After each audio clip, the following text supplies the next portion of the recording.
예, 안녕하십니까. 책 읽는 자유인 채널을 운영하고 있는 이선입니다. 오늘은 2025년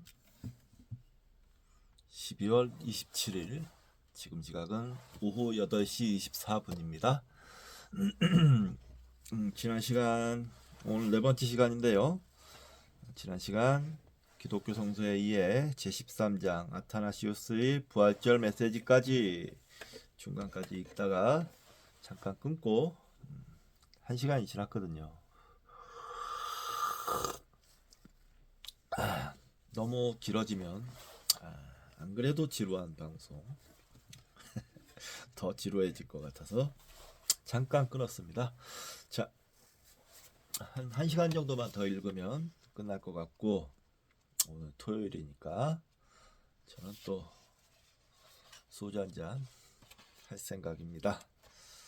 자, 읽도록 하겠습니다. 361쪽 아타나시우스의 영광과 순환.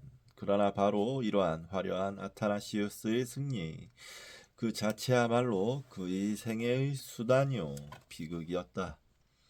그의 거만한 자세는 당시 이미 얼마나 교권이 황권과 대적할 수 있을 만큼의 조직적 세력을 가지고 있었는가를 방증하는 한 사례이기도 했지만, 결국 황제를 능멸하는 신민이 편하게 버틸 수 있을 만큼의 판도는 아니었다. 더구나 새 황제 중 애초부터 실권자는 아타나시우스와 대결한 콘스탄티우스였다.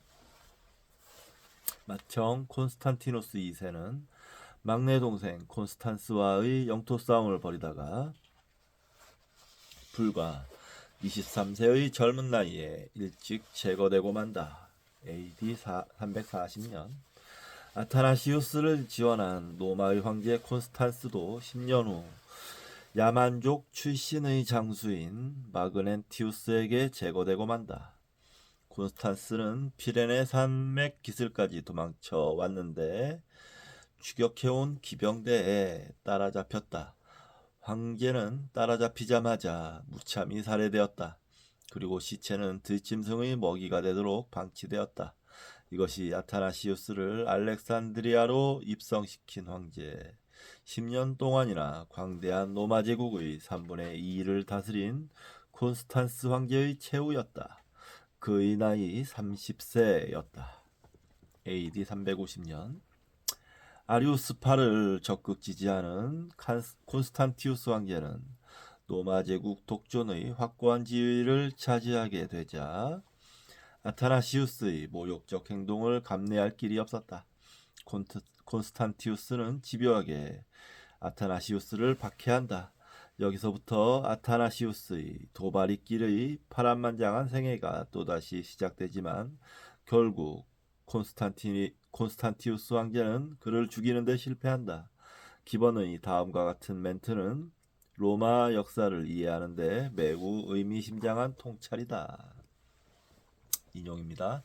콘스탄티누스 대제의 아들 콘스탄티우스야말로 세속적 권력의 가장 격렬한 발휘조차도 거부하고 저항할 수 있는 종교적 명분의 원리의 힘을 체험해야 했던 최초의 기독교도 황제가 되었다.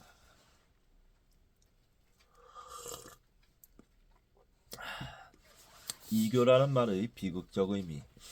콘스탄티우스 황제는 아버지의 기독교 편향의 지지 정책을 더욱 편향적으로 몰고 갔다. 여기서 편향적이라고 말하는 것은 이방인의 종교를 기독교와 동등하게 대하는 것이 아니라 탄압하는 것을 말한다.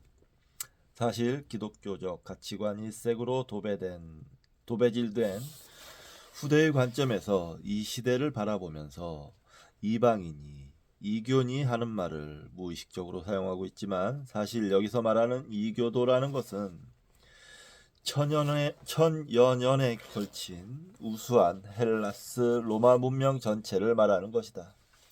이교도를 뜻하는 파가누스는 원래 시골뜨기, 촌놈이란 뜻인데, 한번 생각해보자. 헬라스 로마 문명인들의 입장에서 볼 때 과연 누가 더 촌스러운 사람들이었겠는가? 그러나 기독교의 공인으로 하루아침에 헬라스 로마 문명 전체가 촌놈, 이교도들의 문명이 되어버리고 마는 것이다. 기독교를 정통으로 유일신에 대한 유일한 신앙체계로서 수용하는 순간 길거리에 가득 찬 제우스, 주피터, 아테나, 비너스, 나체의 신상들이 모두 우상이 되어버리고 인류 문명의 극상의 예술품이었던 위대한 신전들이 모두 악령의 소굴이 되며 저주와 파괴와 약탈의 대상으로 전락해버린다. 오늘 우리가 박물관에서 보는 시랍 노마 신상들이 대부분 잘려지고 꺾어지고 뭉개지고 한 모습으로 나타나는 이유가 여기에 있다. 신전들의 돌기둥은 뽑히어 새로 짓는 기독교 교회의 기둥으로 둔갑하였던 것이다. 웅대한 회암사의 파괴된 불상들을 바라보는 것보다도 더 가슴 아픈 일이다. 사실 기독교의 공인이라는 이 사태는 어떤 의미에서는 인류 역사에서 가장 야만스러운 문명의 전환이기도 했던 것이다.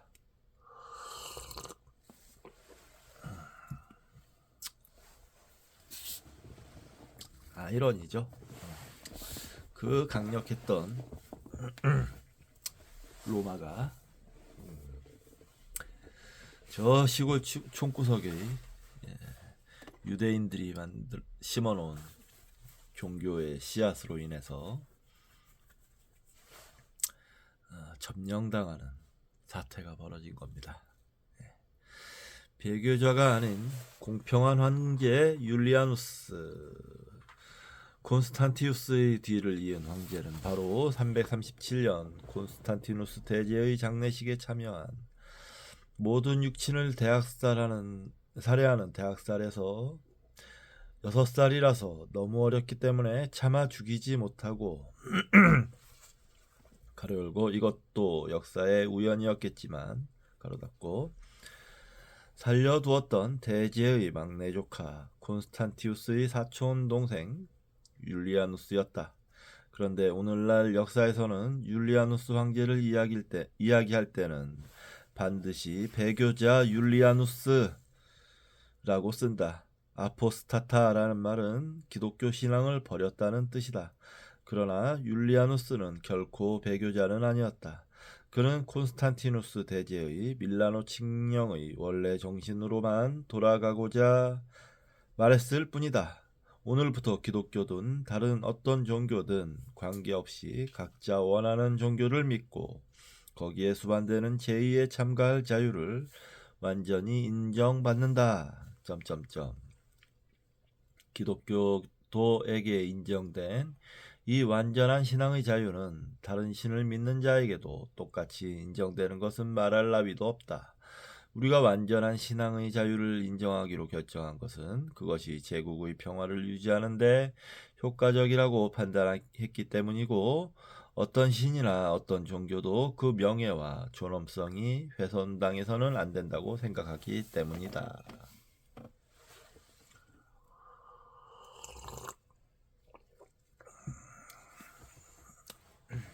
신앙의 독점. 기독교도들은 신앙의 자유를 원한 것이 아니라 신앙의 독점을 원했다. 이게 문제죠.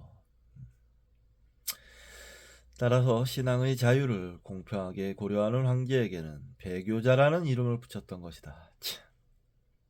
지네들 마음에 안 들면 그냥 사정없이 제우스 신전의 신탁도 하나님의 로고스와 동등한 신앙의 형태로 인정하면 배교자가 되는 것이다.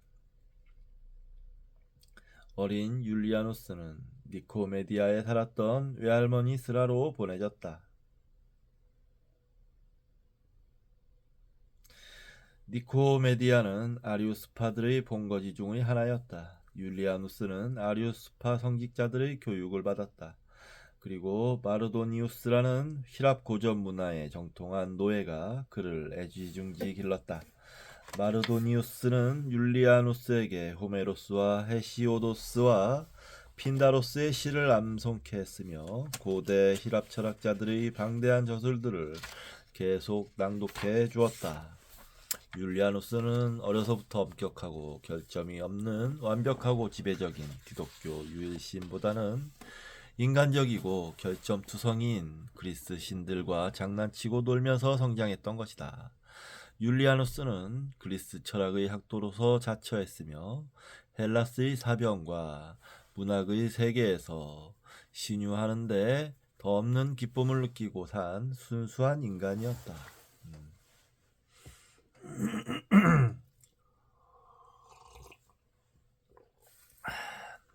율리아누스의 인생 역전. 그 형 갈루스가 부제로 임명되어 떠나자 그는 이오니아의 에베소로 가서 자유로운 삶을 만끽했다.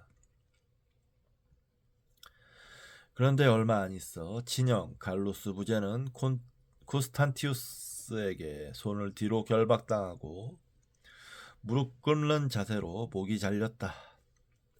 정제 콘스탄티우스를 살해하려는 음모를 꾸몄다는 것이다. 그의 모가지는 무죄를 항변하지도 못하고 입을 다문 채 땅에 떨어지고 말았다.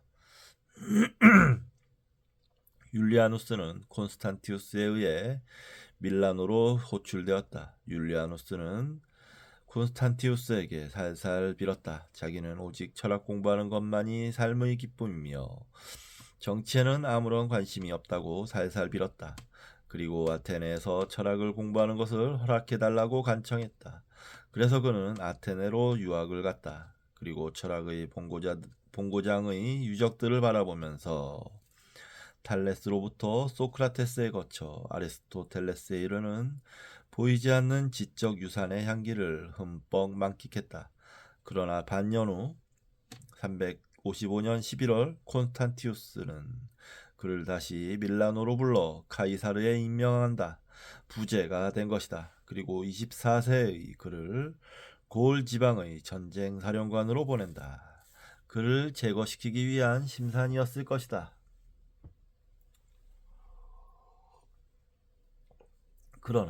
그런데 놀라웠게도 전쟁 경험이 하나도 없었던, 칼자루 한 번 손에 쥔 적이 없었던 철학도 율리아누스는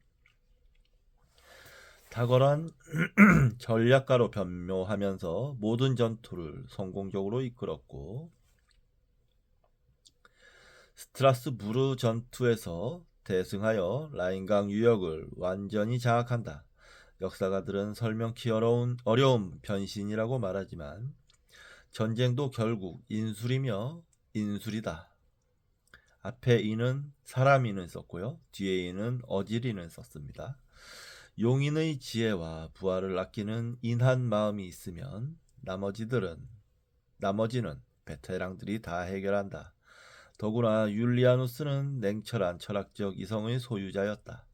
율리아누스는 결국 병사들에 의해 정제로 옹립되었고 사촌형 콘스탄티우스와의 대결은 피할 수 없는 운명이 되고 말았다. 그런데 다행히 콘스탄티우스가 병사한다. 그래서 반복되는 근친사례의 비극을 거치지 않고 그는 황제가 된 것이다. 아름다운 토착적 전통의 회복. 황제가 된 후 그가 실천하고 싶었던 것은 기독교에 짓눌린 그리스 로마 문명의 아름다운 토착적 전통의 회복이었다. 그러나 그의 생애도 결국 배교자로 낙인 찍히고 만다. 그러나 그가 황제로 있을 동안에 아타나시우스는 또다시 탄압을 받는다. 아리우스파에 의하여 어려서부터 교육을 받은 그가 아타나시우스의 주교 권한을 인정할 리가 없다. 그러나 율리아누스의 생애는 짧았다.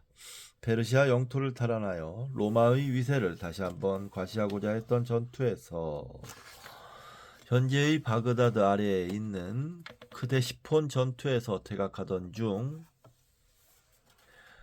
말탄 율리아누스의 상복부에 누가 던진 것인지 알 수 없는 창이 깊숙이 꽂혔다. 하얀 투니카가 순식간에 붉게 물들었고 그의 간까지도 파열되었다. 그런 중에서 온종일 격투를 벌인 뒤 하룻밤을 지새웠다. 침대에 누운 채 이와 같이 말했다. 율리아누스의 최후.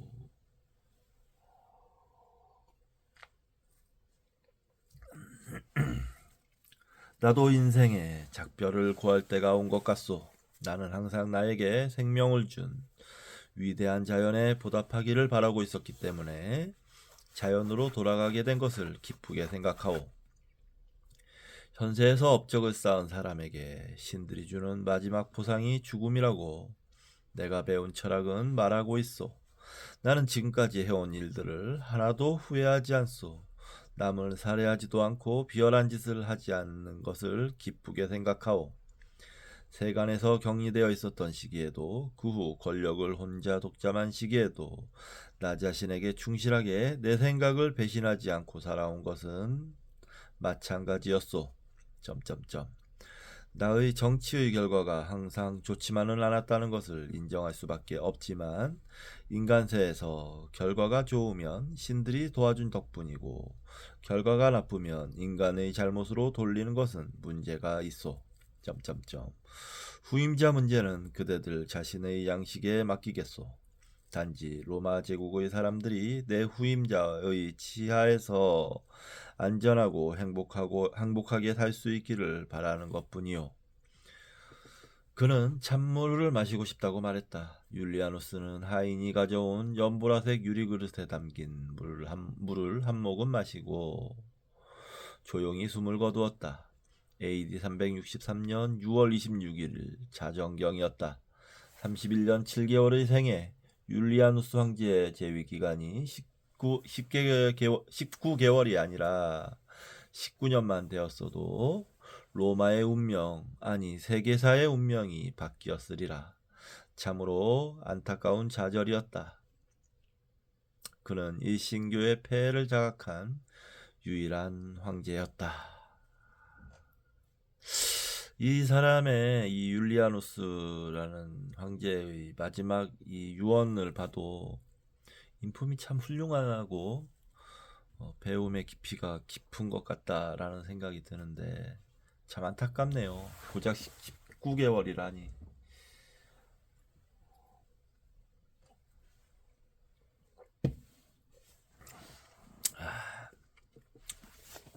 로마에게 운이 없었습니다.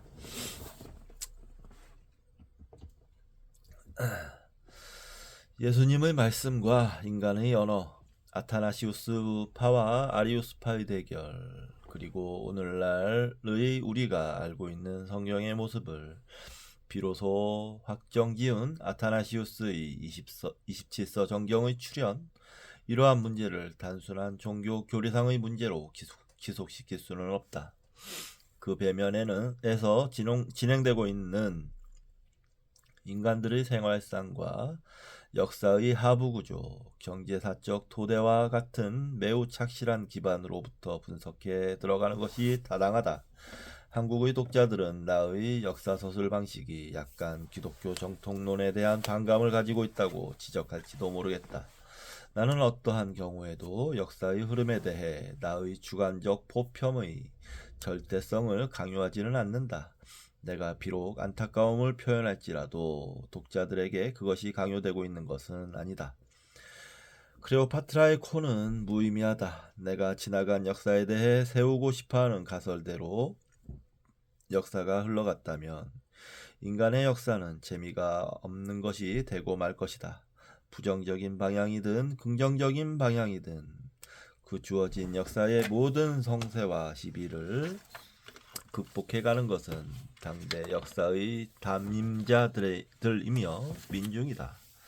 기독교의 역사만 해도 안타까운 측면이 있다 해도 오늘까지 흘러내려온 기독교의 모습은 그 많은 민중들의 피땀에 의하여 최선의 방향으로 선택되어 온 것이고 또 그렇게 흘러가리라고 나는 믿고 있다. 따라서 나는 기독교의 모든 정통적 교설에 대하여 아주 근원적으로 긍정적인 마음을 가지고 있다. 그러한 나의 마음 자세를 의심해서는 안 된다.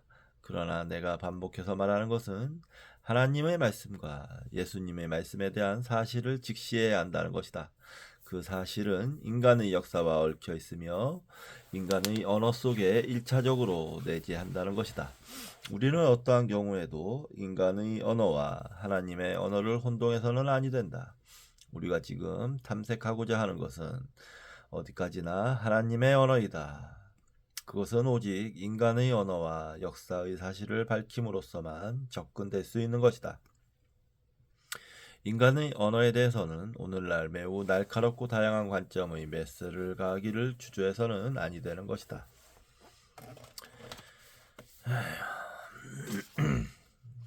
어설프게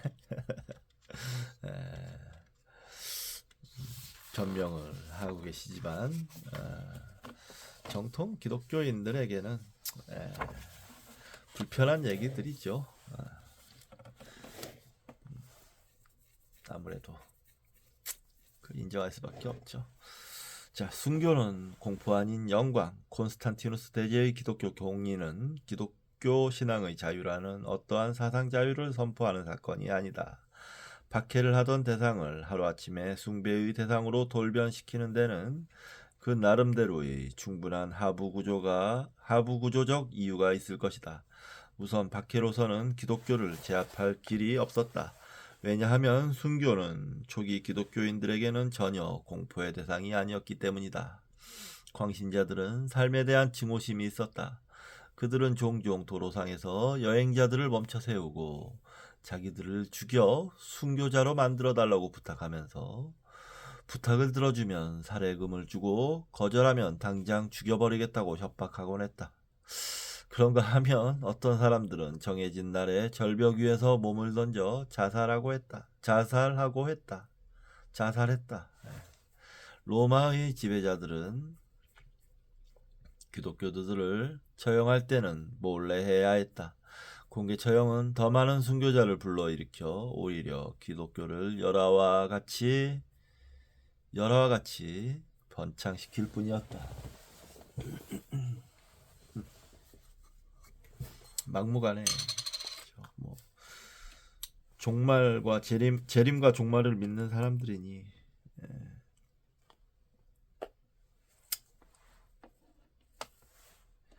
마치 마약에 빠져서 제정신이 아닌 사람들인 것처럼 겁대가리가 없는 거죠.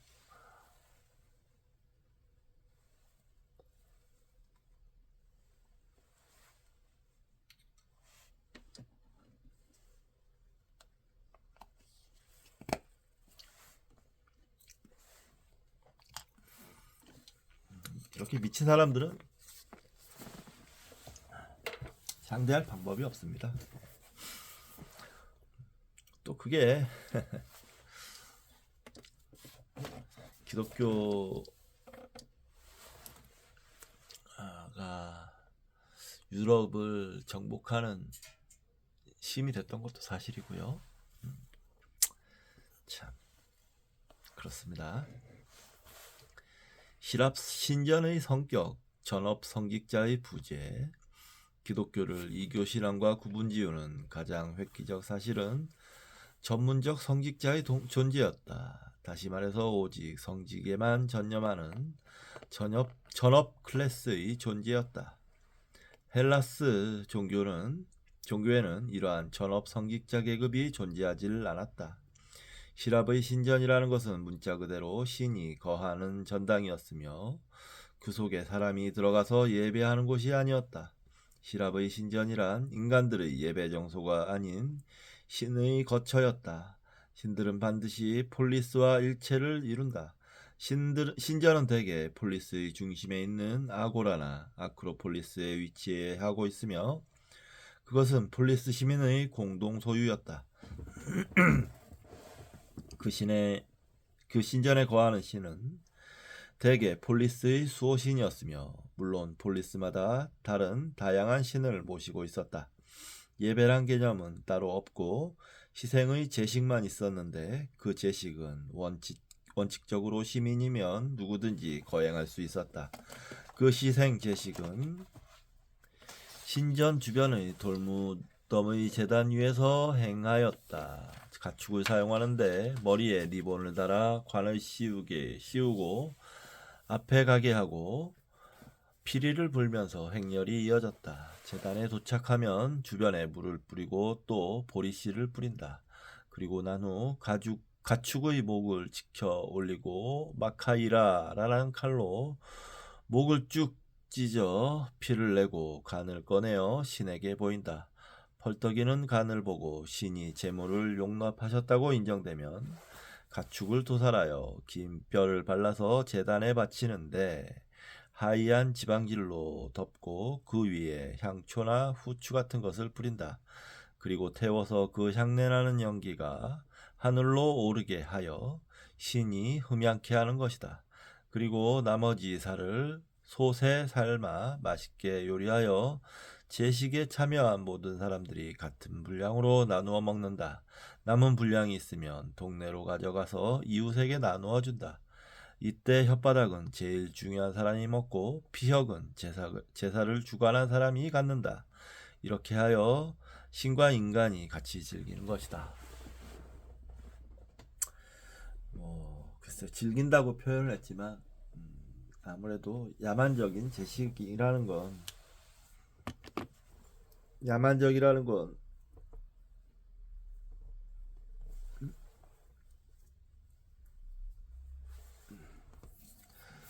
비판은 피할 수가 없겠네요.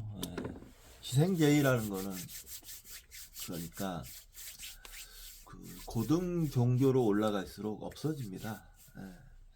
이 로마의 이 종교도 이 희생제의를 다른 뭘로 희생치 않고 다른 것으로 대체할 수 있는 방향으로 발전했다면 뭔가 좋았을 텐데 그러지 못했네요.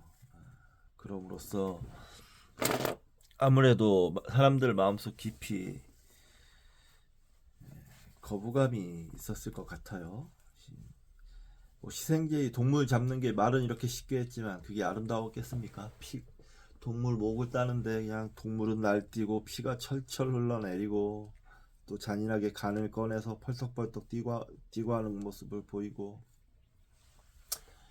보편적 문명화된 인간들 마음속에는 분명한 거부감이 있었을 겁니다. 대안을 찾았겠죠. 거부감이 있었으니까 그 대안으로 기독교가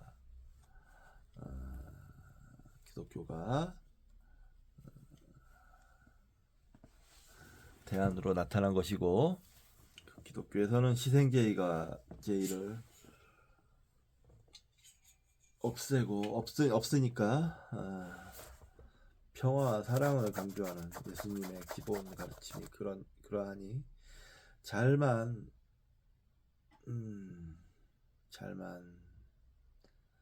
어떻게 정리를 하면 저 야만스러운 희생제의보다 나을 것이다 라는 생각들이 있었을 것 같아요. 보편적으로 입세간적 종교, 시랍의 종교는 폴리스에 사는 사람들의 세간, 즉 속에 속한 것이었다. 막스 베버의 말대로 그것은 출세간적 종교가 아니라 입세간적 종교였다. 성과 속의 확연한 이원적 구분이 없었다. 따라서 신전의 제사장은 그 폴리스의 행정관과 일치했다. 모든 고급 관료는 어떤 의미에서 성스러운 제사를 지내야 할 의무를 지니고 있었다. 전쟁을 하기 전이라든가 전쟁이 끝나고 나서든가 의회를 소집한다든가 장관의 이 취임식이라든가 이러한 모든 것이 제식으로 이루어졌다.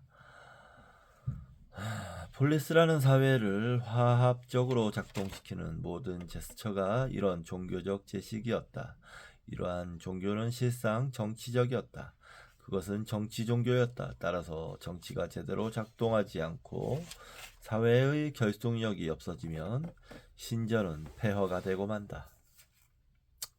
정치적인 문제가 또 있었겠지만 제가 말씀드렸던 그 희생제의라는 야만적 행태가 크게 작용했을 것이라고 저는 봅니다.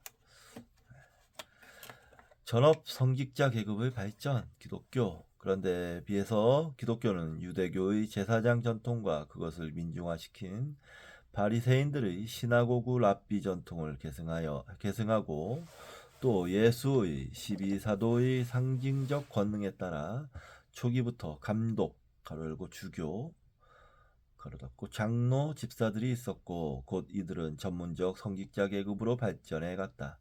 그리고 유대교나 신랍 종교와 같은 번거로운 피의 희생 제식이나 번제가 없이 간결하고 의미가 깊은 성찬식을 발전시켰으며 세례나 캐더키즘 가로 열고 교리문답 가로 닫고의 형태나 서약 같은 것이 발달했으며 복음서와 같은 낭송 문화가 가세하면서 교회 조직은 독자적인 성스러운 세계로 발전해 나갔다. 네, 이 점이 중요합니다. 이게 훨씬 고등 종교의 모습이죠.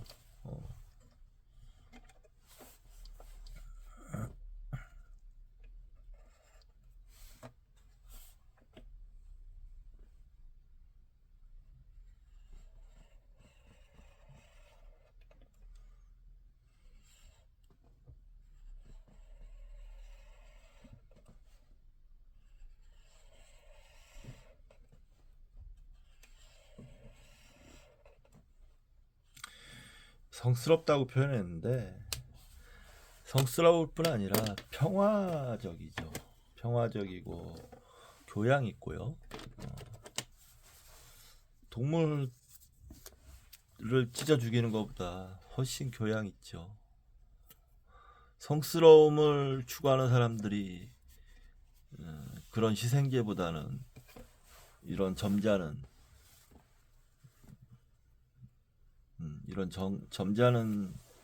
제식에 더 당연히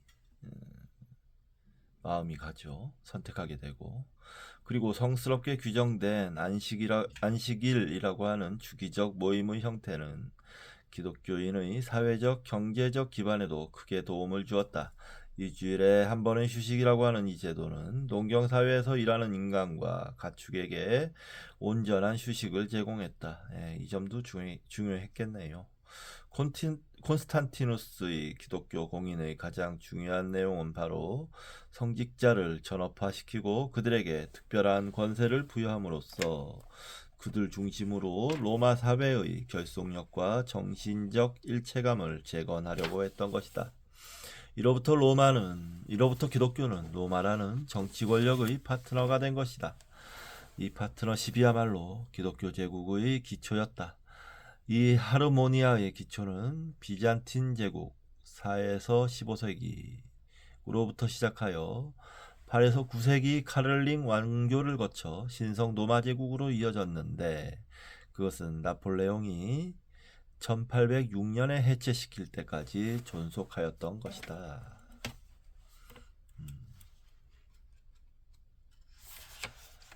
그렇죠. 자, 확실히 미디어북은 힘듭니다. 좀 막 눈도 피로하고요. 머리도 좀 이제 과부하가 걸리는지 좀 피곤한데 잠시 쉬었다가 하도록 하겠습니다. 정변아, 침대 가서 자지 왜 밑에서 자? 이 침대 위에서 편하게 자지. 정변아, 응? 침대 위에서 편하게 자면 될 것을 왜 위에서 밑에서 좀 편하게 자니?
계속 읽도록 하겠습니다. 콘스탄티누스의 파격적 기독교 우대.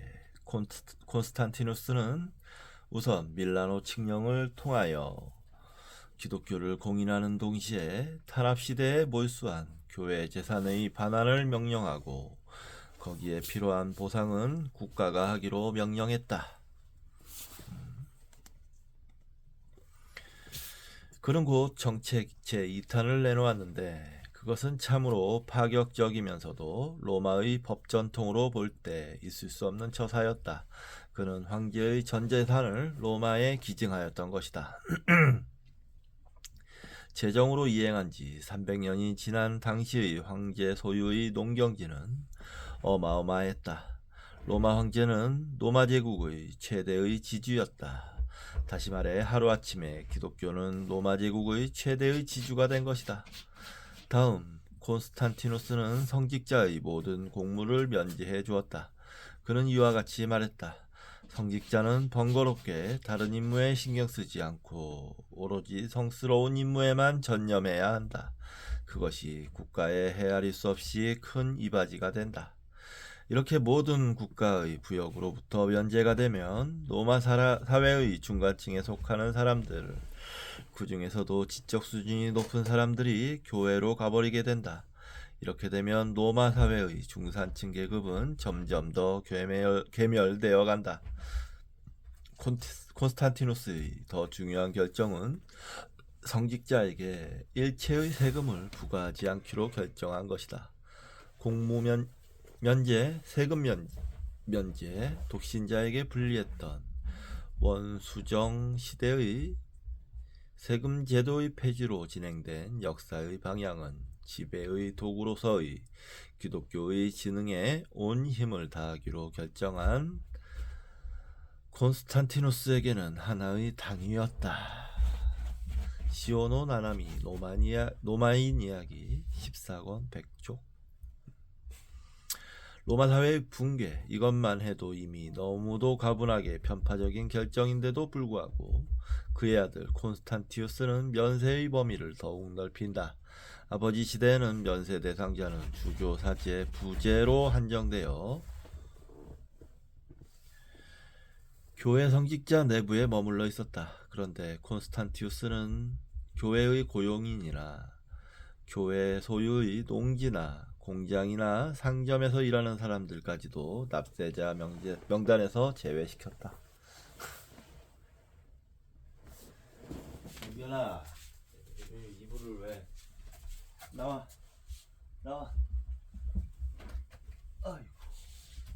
아이고. 야.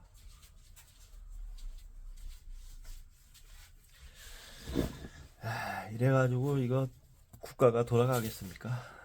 교회는 더욱 우쭐하여져서 인두세는 물론 토지세도 면제해달라고 리미니에서 열린 공의회에서 청원했다. 욕심이 끝도 없네요. 2년 후 콘스탄티우스는 이 청원도 들어주었다. 그리고 더더욱 한심한 것은 성직자의 사유재산에 관한 특례적 결정이었다. 성직자가 된 뒤에는 사유재산을 갖는 것이 인정되지 않았다. 성직에 취임하는 동시에 그때까지 소유하고 있었던 재산은 교회에 기부하거나 육친에게 주어야 했다. 그런데 콘스탄티우스는 성직자가 된 뒤에도 사유재산을 계속 소유하는 것을 인정하였던 것이다. 가난한 자들이여 이제 천국이 너희 것이다 라고 외쳤던 예수의 복음은 이제 부유한 자들이여 천국이 너희 것이다 라고 외쳐대는 로마 사회의 새로운 법질서로 변질되어 간 것이다. 참 한심하네요. 성스러운 임무가 이제는 성스럽지 않은 임무보다 더 많은 수입을 보장받게 된 것이다.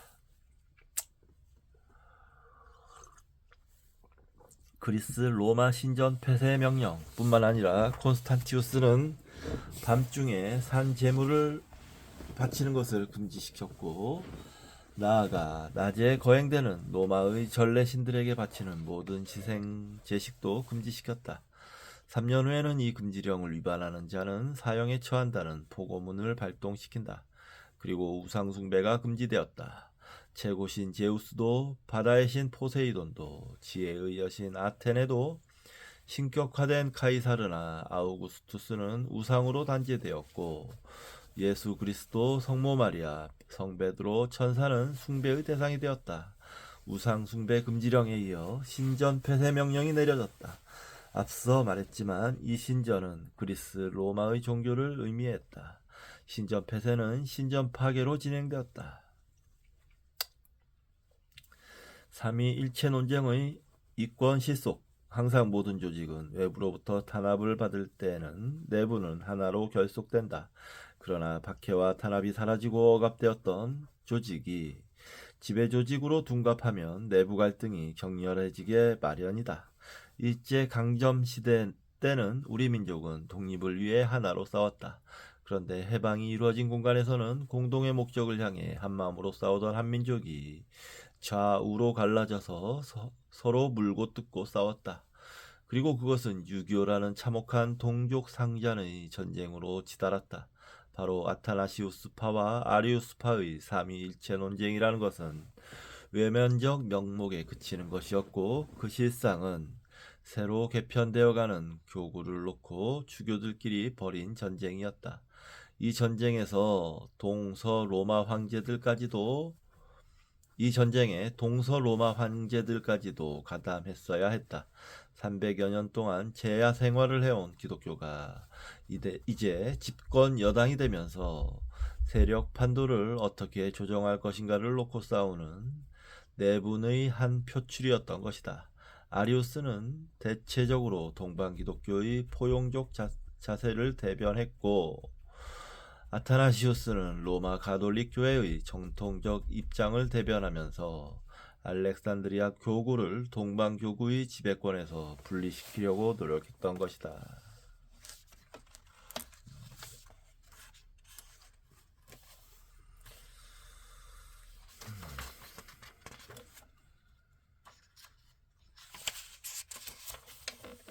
아타나시우스의 화려한 입성, 부활절 메시지. 율리아누스 황제가 시도한 것은 그리스 로마 신전에 기독교에 대항할 수 있는 전문 사제직을 형성시키는 일이었다. 그러나 결국 그러한 보관은 실패로 끝나고 말았다. 근원적 전통과 관습이 다른 상황에서 어떠한 인센티브를 주어도 그러한 계급의 형성은 쉽게 이루어질 수가 없었다. 율리아누스 황제가 죽고 난 후 그의 뒤를 이어 요비아누스가 황제로 취임했다. 요비아누스는 기독교도였다. 그래서 아타나시우스는 다시 득세했다. 그러나 요비아누스는 7개월 만에 죽는다. 콘스탄티노폴리스로 여행하던 중 시체로 발견된 것이다. 그 뒤에 동방의 황제가 된 발렌스는 아리우스파를 지지하는 인물이었기 때문에 다시 아타나시우스를 탄압했다. 5번째로 아타나시우스는 주교직을 박탈당했다. 그러나 이미 기나긴 망명 생활을 통하여 이집트의 영웅이 된 아타나시우스는 알렉산드리아의 근교에 머물렀다. 지방 장관들은 새 황제에게 아타나시우스의 복직을 종용했다. 아타나시우스는 366년 2월 1일 다시 화려한 입성을 하였다. 그리고 다음에 부활절 메시지에서 27서 정경안을 권위롭게 발표하였던 것이다. 예수가 십자가에 못 박혀 죽은 지 337년 만에야 비로소 우리가 알고 있는 신약 성서의 최초의 모습이 역사의 지평 위에 떠오른 것이다. 아타나시우스는 로마 가톨릭의 입장을 동방세계에서 대변한 인물이었지만 아이러니컬하게도 그는 그러한 노력의 대가를 치러야만 했던 기나긴 박해의 삶을 통해 국가의 정치 권력에 대하여 교회의 교리적 자유와 신념을 고수한 영웅으로서 추앙받게 되었다. 아타나시우스의 역사적인 부활절 메시지를 한번 살펴보자. 인용입니다.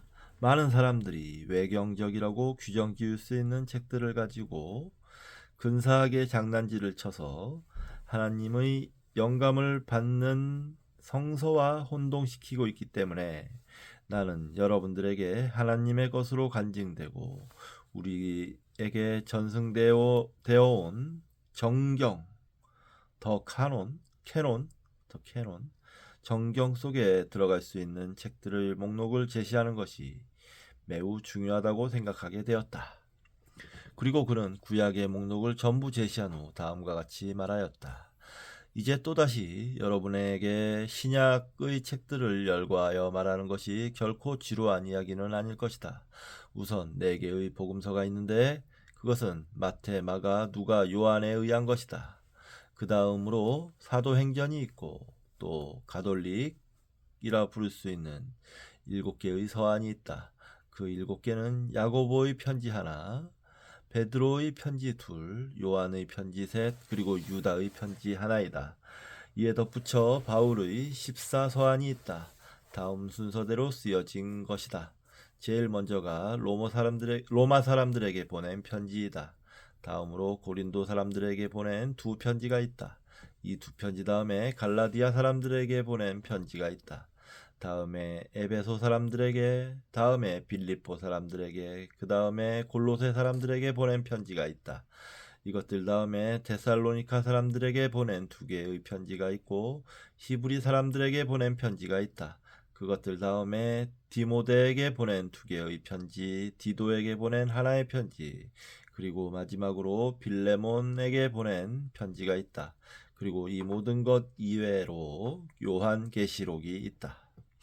아타나시우스의 부활절 메시지에서 우리가 알고 있는 27서의 신약 성서의 명료한 목록을 발견한다는 것은 참으로 감개무량하다. 나의 감개무량이라는 말에 대해서 당대에 얼마나 많은 성서 문헌이 존재했는가를 실감하지 못하는 사람은 그 말이 과연 무엇을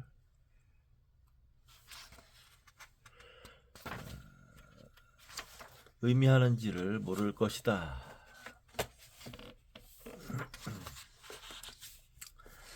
또 이제 도요 선생님의 썰이 시작되는 것 같습니다. 27서와 경률론 3장. 나는 평소 불교 대장경을 읽으면서 왜 불교는 이토록 많은 경전을 다 성경으로 존중하고 불교 신앙의 자료로 삼고 있는데 왜 기독교는 겨우 달랑 27서 쬐그만 책 하나만 바이블로서 강요하는가 하고 의구심을 품어왔다. 복음서에 해당된다고 말할 수 있는 불교 경장 중에서 아가마, 즉 사아함경만 해도 사복음서와는 비교할 수도 없는 엄청난 분량이다. 아가마란 전승되어 온 불타의 가르침이란 뜻인데 그것의 한역말이 아함이다. 이것은 역사적 불타, 즉 시달타의 직설 내용이라고 여겨지는 것이다. 이 아함경은 장아함, 중아함, 자바함, 증일아함의 4종으로 분류되어 있는데 그중 그 한 종 속에 엄청나게 많은 경들이 포함되어 있다. 이 한역 아함경전의 원전에 해당된다고 말할 수 있는 가로열고 전승경로는 다르다. 가로 닫고 팔려 3장 중 핵심 부분인 경장은 5부로 되어 있다. 장부, 중부, 상홍부, 중지부, 소부의 5니까야가 바로 한역 대장경으로 보존되어 있는 사아함경과 대부분 상응하는 것이다.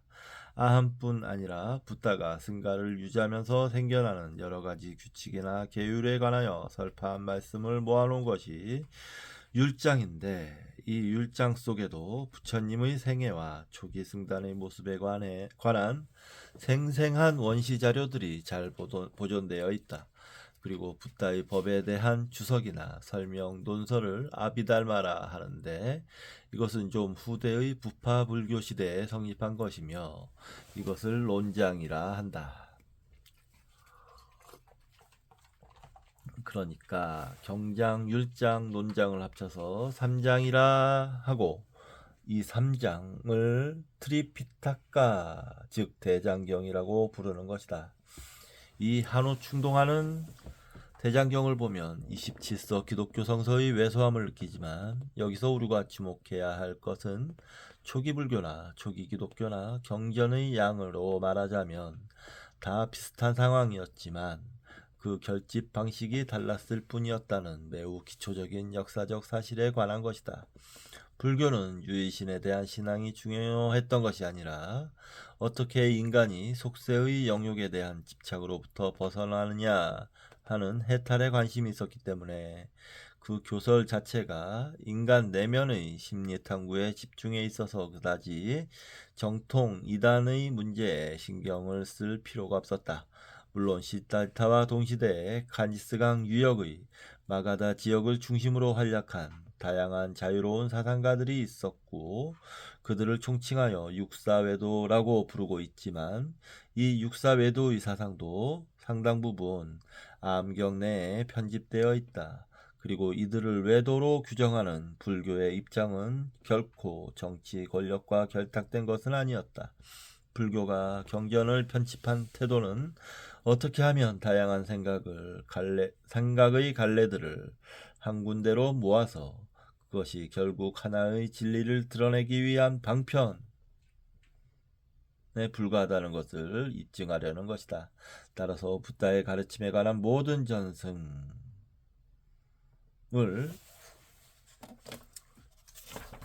한 바구니에 담았던 것이다. 경전 편집에 관한 불교, 기독교의 입장 차이.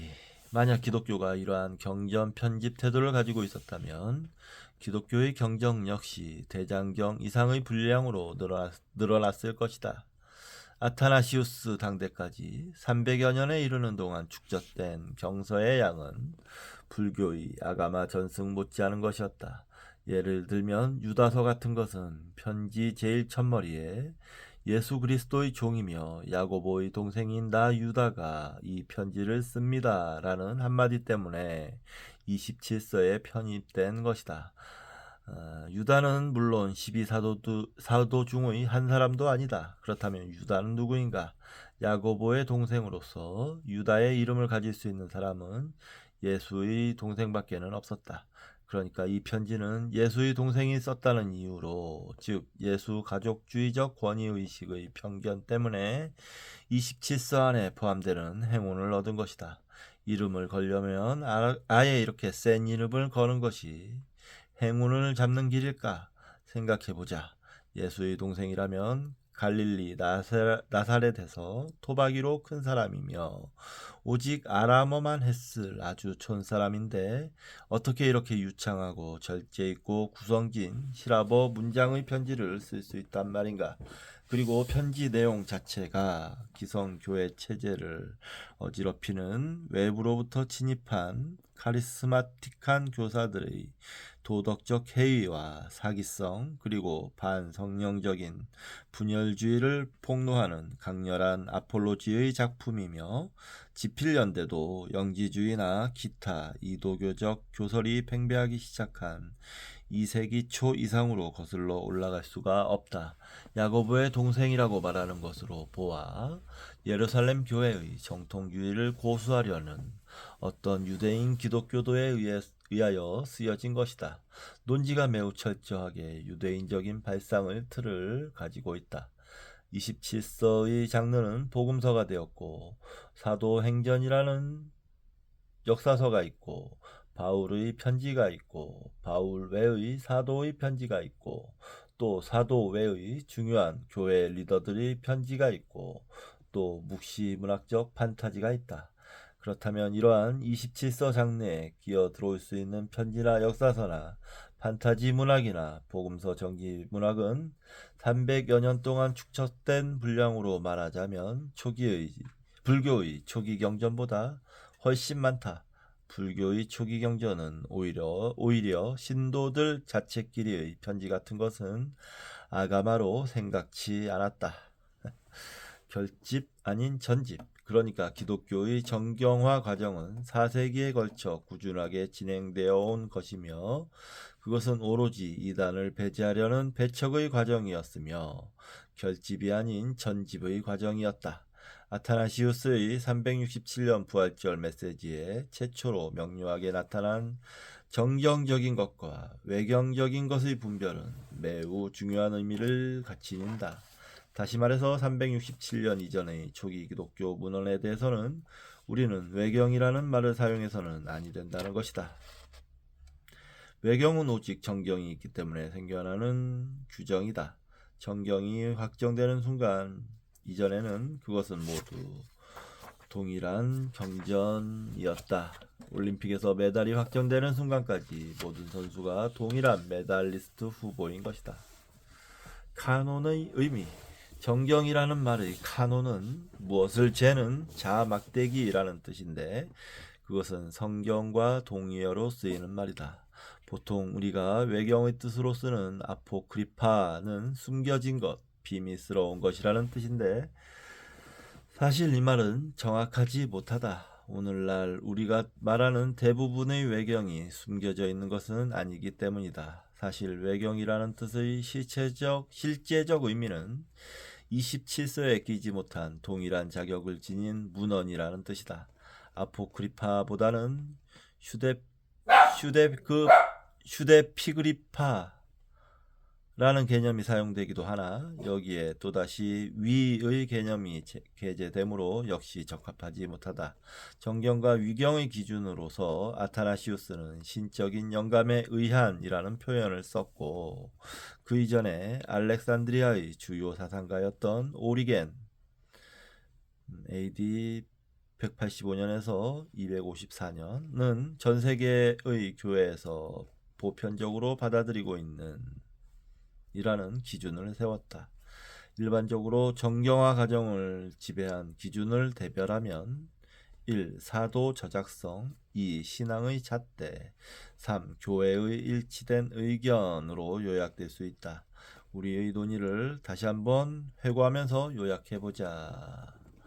AD 30년 예수의 십자가 처형, AD 70년 마가복음 성립, AD 100년 요한복음의 성립, 요한복음의 성립, AD 150년경 마르시온 정경 11서 체제의 성립, AD 172년경 사복음서 디아테사론 성립, AD 300년경 무라토리 정경 23서 체제 성립, AD 367년경 아타나시우스의 27서 정경 성립. 예수를 십자가에 처형한 현세적 권위는 로마 제국의 권위였다. 결국 그 사건이 있은 지 337년 만에 27서 정경이 성립하면서 로마 제국은 이제 기독교가 마련한 십자가 위에 못 박히고 만다. 로마 제국에 대한 기독교의 완벽한 승리였다. 27서 정경의 성립은 로마 제국의 정신적 카논의 성립을 의미하는 것이었다. 뿐만 아니라 27서 정경은 향후 인류사를 지배하는 가장 막강한 카논이었다. 그러나 우리는 초대교회사를 이해하는 데 있어서 다음의 중요한 두 사실을 망각해서는 아니 된다. 1. 정경이 교회를 성립시킨 것이 아니라 교회가 정경을 성립시켰다. 다시 말해서 27서 체제의 정경화 작업에는 교회라는 조직의 이해가 얽혀 있었다. 이 27서 정경이 성립하기 이전에는 정경과 외경의 분별이 성립할 수 없다. 엄밀하게 정통과 이단의 기준도 성립할 수 없다. 그렇죠. 정확합니다. 27서 정경화 작업이 이루어질 당대에만 해도 27서에 편입되지 못한 수많은 정경 후보의 책 가로 열고 비블로스들이 있었다. 그 책들은 어떻게 되었는가? 물론 그 방대한 인류의 유산인 그토록 화려한 예술품 그리스 로마의 신전들이 하루아침에 우상 파괴의 대상으로 전락하여 무너져 버리듯 분서갱유의 대상이 되어버릴 것은 명약관화한 이치이다. 이제 우리는 이 수많은 고귀한 비블로스들의 운명에 관한 이야기를 해야 한다. 예.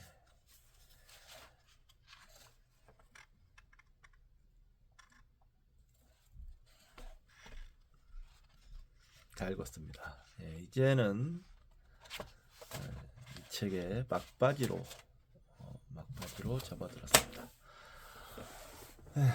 오늘 4번의 미디어 보고 시간을 가졌는데요.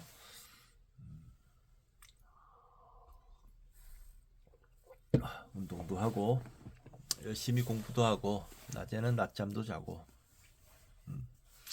지금 시각이 오후 9시 29분인데 자 이제 저는 오늘 하루를 마무리하는 시간을 가져야 할 것 같습니다. 여러분도 좋은 밤 보내시길 바랍니다. 감사합니다.